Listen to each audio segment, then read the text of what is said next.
तोहरा के जीजा, बहुत दिन कैल तू हमरो नतीजा। ए जीजा सुनी, आज न छोड़ब हम तोहरा के जीजा, बहुत दिन कैल तू हमरो नतीजा।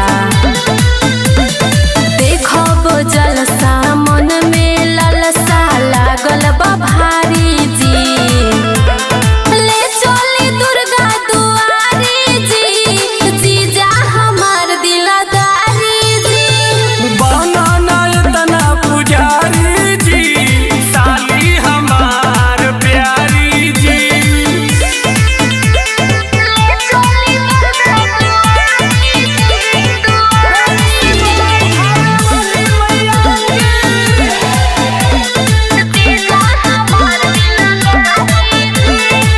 सुनब ना के करो जरूरत बाए करो, शादी के मन बड़ा होता।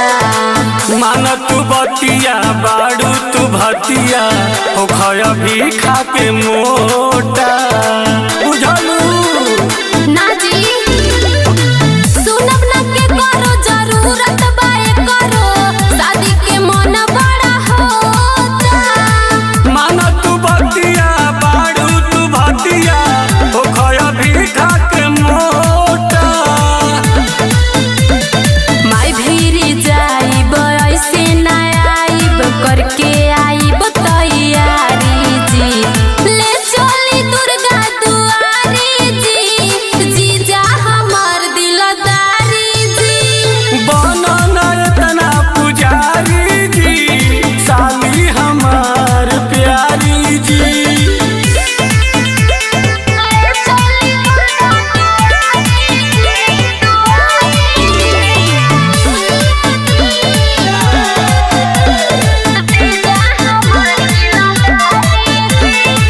माई के शरण में जाके दर्शन हम जदी कर पाइब, कहे सोमार परमोध तोहार पर शादी